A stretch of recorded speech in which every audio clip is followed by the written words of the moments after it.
أعوذ بالله السميع العليم من الشيطان الرجيم بسم الله الرحمن الرحيم وصلى الله تعالى على سيدنا محمد وعلى آله وصحبه وسلم. Picking up with the legendary military ideology of the Prophet sallallahu alaihi wasallam after completing the legendary military career of the Prophet sallallahu alaihi wasallam, which is the Madani period until his passing, and then the era of Sayyidina Abu Bakr as-Siddiq radiallahu anhu, which picks up from the passing of his companion Rasoolu'Allah sallallahu alayhi wasallam al-Mustafa al-Murtada. He picked up from there, and his era ends with his passing. Then the legendary military government of the Prophet ﷺ picks up with Sayyidina Umar bin Khattab radiallahu anhu, who succeeds Sayyidina Abu Bakr as-Siddiq, and he does continue on with the legacy, until his stabbing, and where he establishes, the consultative body, and this is where his era ends and picks up from Sayyidina Uthman bin Affan radiallahu anhu until his martyrdom. And now we are covering from page number 398. On one occasion, Sayyidina Ali radiallahu anhu gave equal shares, and this is actually in the prior video. It was narrated that Yahya ibn Salama said that Ali appointed Amr ibn Salama as governor of Isfahan, and he came bringing its wealth and some skins containing honey and ghee. Kulthum, the daughter of Ali radiallahu anhu, sent word to Amr, asking him for ghee and honey, and he sent to her a container of honey and a container of ghee. The next day, Ali ibn Abi Talib radiallahu anhu went out and brought the wealth, honey and ghee, to be divided. He counted the vessels. This is something that they did regularly, the Amirul Mu'mineen. He counted the vessels and found 2 missing. He asked Amr about them, and he did not tell him anything, but he said, I should bring them for you. Ali radiallahu anhu insisted that he should tell him what he had done with them, so he told him. Ali radiallahu anhu sent a word to Kulthum. He took the 2 vessels from her and saw that some were missing from the vessels. He told the traders to estimate how much was missing from them, and it was 3 dirhams worth. So he sent word to her, and he took it from her. Then he shared out the total amount. It was narrated from Abu Rafi, the storekeeper for Ali ibn Abi Talib radiallahu anhu, who was in charge of the public treasury. He said he came in one day, and his daughter had adorned herself. He saw her wearing pearls that he recognized from the public treasury. He said, where did she get this from? By Allah, I should cut off her hand. When I saw that he was serious, I said, by Allah, O Amirul Mu'mineen, I adorned my niece with them. How could she obtain them if I did not give them to her? 2.13. Freedom was one of the basic principles of government at the time of the righteously guided Khalifas. This principle dictates that all freedom should be guaranteed and protected within the limits of Sharia and in a way that does not contradict it. Al-Islam calls for the freedom of all people in a comprehensive call, the like of which is rarely found in history. The first call, found in a number of Quranic ayahs, is for the people to affirm the unity of Allah Jalla Jalaluhu and to direct worship to Him alone, to the exclusion of all others, beings and creatures.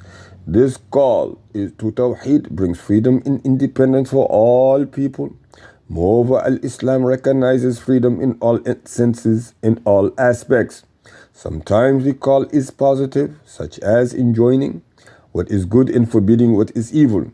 And sometimes it is negative, such as refraining from forcing anyone to enter Al-Islam.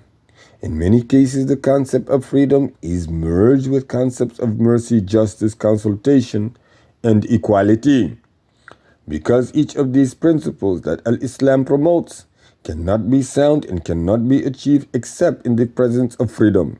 during the time of the righteously guided Khalifas, freedom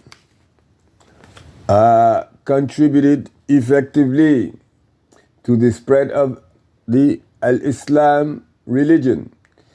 It facilitated the Muslims' conquest and the expansion of the state's territory because Al-Islam honors human beings and guarantees their freedom in the most comprehensive manner. The political systems that were prevalent at that time in the Byzantine and Persian empires were tyrannical and dictatorial systems or dictatorial systems in which power was concentrated in the hands of a few, just like we have in America today.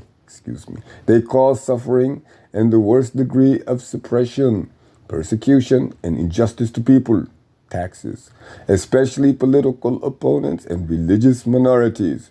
However, in Al-Islam at the time of the Prophet ﷺ, in the righteously guided Khalifas, the general freedom that is known nowadays was known and protected. On a number of occasions, Amir al-Mu'minin Ali ibn Abi Talib defended freedom, and he took a number of actions that supported this principle in the Muslim society. One of his sayings was, "What a bad provision for the hereafter to transgress against the people." This belief statement indicates that transgression against the people in any way is not permissible in Al-Islam, and it reminds transgressors of the punishment of Allah on the day of judgment. Saudi Royal Kingdom. It is known that he also said, "It is not justice to judge against the man of sound character on the basis of speculations." All the people that we got locked up in the American system. These words, all over the world actually, these words clearly indicate that it is not permissible to judge people on the basis of mere speculations and doubt, like discriminatory racist people we have. Rather, it should be on the basis of certainty, that is found on irrefutable evidence. And the best of this evidence is that which the Sharia stipulates. Thus, the principle that was established by the modern criminal laws that the accused is considered innocent until proven otherwise was known to Al-Islam a long time ago. The principle of freedom was manifested in the most brilliant way during the time of Ali ibn Abi Talib radiallahu anhu, despite exceptional circumstances, tribulation, conspiracies, and wars that could have justified restrictions on people's freedoms of movement and residence, or what is known nowadays as martial law. Ali radiallahu anhu did not limit the freedom of anyone. Whether they were his followers or his opponents, he did not force anyone to stay in the area under his authority or to leave that area. He did not force anyone to go out with him to fight his enemies, and he did not even prevent anyone from joining Muawiyah ibn Abi Sufyan. He did not limit the freedom of the companions of Abdullah ibn Mas'ud, Ubaidah as-Salmani, and Arabi ibn Khaytham. And he did not force them to go out with him to fight the people of Syria when they refused to do so. Rather, he allowed them to go and guard one of the border regions as they wished. When the Kharijites rebelled against him after the Battle of Siffin, because of the issue of arbitration, he did not force any of them to stay under his authority or to leave. On the contrary, he instructed his officials not to intercept them as long as they did not cause any mischief or violate the rights of people. He said to them, "We grant you three things. We will not prevent you from praying in this mosque. We will not withhold your share of this faith as long as you are with us, and we will not fight you unless you fight us." Ali's life in society and his attention to enjoining what is good and forbidding what is evil. 3.1 is called to Tawheed and combating Shirk. The life of Amir al-Mu'minin Ali ibn Abi Talib was filled with the call to affirm the oneness of Allah Jalla Jalaluhu, teaching the people the meaning of faith and on relying, trusting and fearing Allah Jalla Jalaluhu alone, teaching the people about Him Jalla Jalaluhu through His beautiful attributes, His beautiful names and sublime attributes, and combating polytheism of all kinds. He radiallahu anhu was always teaching and educating people about the call of Tawheed and fighting polytheism, Iblises, as manifested in the following ways. None or no one should place his hopes in anyone except his Lord, and he should never fear anything except his sin. 3.1.1 These are among the best, most eloquent, and most perfect of words, for hope is connected to something good and fear is connected to something bad. Evil only befalls a person because of his sins, as Allah Jalla Jalaluhu says, and whatever of misfortune befalls you, it is because of what your hands have earned, and He pardons much. Quran, Surah number 42, ayah number 30. The one who has hope seeks to attain good and ward off evil. No one brings blessings except Jalla Jalaluhu Allah. No one wards off calamity except Allah Jalla Jalaluhu. And if Allah touches you with harm, there is none who can remove it but He. And if He intends any good for you, there is none who can repel His favor. Quran, Surah number 10. Ayah number 107. Whatever of mercy Allah may grant to mankind, none can withhold it, and whatever He may withhold, none can grant it thereafter. Quran, Surah number 35, Ayah number 2. Hope is based on trust in Allah Jalla Jalaluhu, and the one who puts his trust in Allah Jalla Jalaluhu is seeking what he hopes for in terms of obtaining benefits and warding off evil. Trust can only be put in Allah Jalla Jalaluhu, as He Jalla Jalaluhu says, if Allah helps you, none can overcome you, and if He forsakes you, who is there after Him that can help you? And in Allah alone let believers put their trust. This is Quran, Surah number 3, ayah number 160.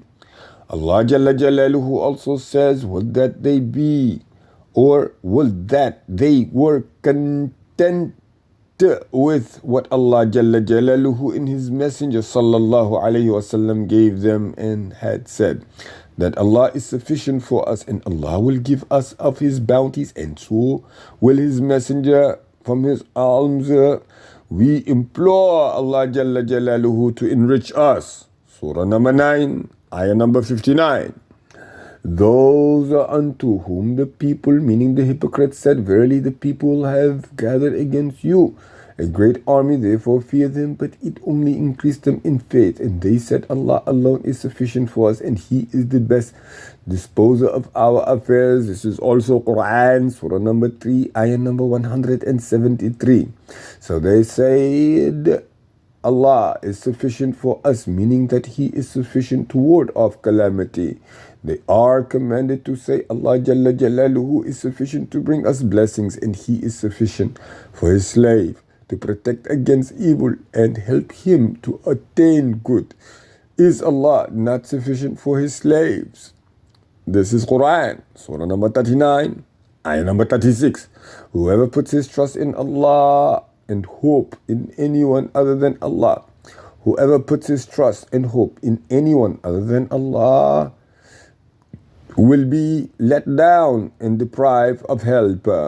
The likeliness of those who take false deities, protectors and helpers other than Allah, is the likeliness of a spider who builds for itself a house, but verily the frailest, weakest of houses is the house of the spider. This is Surah number 29, ayah number 41. And they have taken for worship Aliha, meaning gods, besides Allah, that they might give them honor, power, and glory, and also protect them from Allah's punishment. Nay, but they, the so-called gods, will deny their worship of them and become opponents to them on the day of resurrection. Quran, Surah number 19, Ayah numbers 81 through 82. And whoever assigns partners to Allah, it is as if he has fallen from the sky and the birds had snatched him, or the wind had thrown him to a far off place. Quran,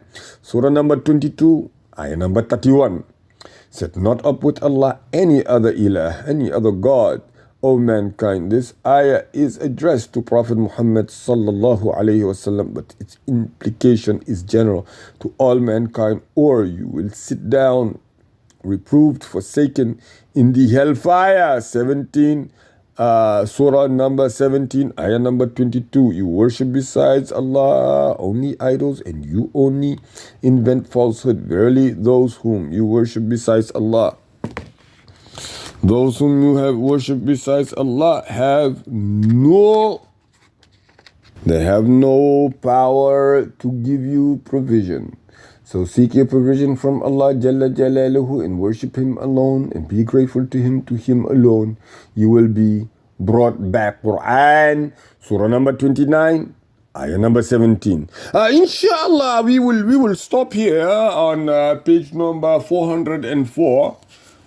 These series are going to be a little bit lengthy compared to the prior series. Of course, if you're just joining us, Sayyidina Ali ibn Abi Talib happened to be one of the very first to embrace Islam while he was still a child, while he was still 11 years old. Some even say he was younger than 11. Some give his age at 9 years old. But of course, his entire life he spent by the Prophet sallallahu alaihi wasallam. All the battles with the expedition to Tabuk being the only time Rasulullah sallallahu alaihi wasallam left him behind in Medina to look after the affairs of the city. Otherwise, he was on all the expeditions, and of course, he survived Abu Bakr as-Siddiq and Umar bin Khattab and Sayyidina Uthman. He witnessed their errors and assisted and aided them. Never really cursing as Shias do today, very important to realize.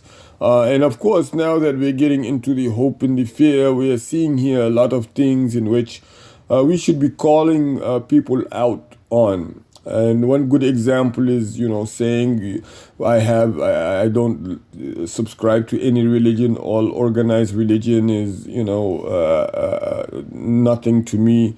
Those sayings and those beliefs in themselves is a religion. Maybe the person who's saying it does not understand, but when they understand that what they're saying and what they've subscribed to, it could be voodoo, but it's still a religion. Allah Ta'ala created us so that we have inclination of worship, period. And unfortunately, people are worshiping other people's ways. So they've turned those into idols. Of course, we already know, your icon, your music icon, your entertainment icon. Celebrity idols or whatever. I mean, they've become now means that people or means for people to worship. People are worshiping the way of life of certain celebrities or certain popular people, and not realizing, unfortunately, that is short-lived. So we'll make dua, of course. Allah Ta'ala gives us hope and fear, and that in which we should be hope and fearful of, and spares us from the worst that human beings have, and the worst of what He's created. Subhanak Allahumma wa bihamdik wa tabaraka asmu rabbik wa ta'ala jadduk wa la ilaha ghayruk wa la hawla wa la quwwata illa billahi al-'aliyyil 'azim. Subhana rabbika rabbil 'izzati amma yasifun wa salamun 'ala al-mursalin walhamdulillahi rabbil 'alamin.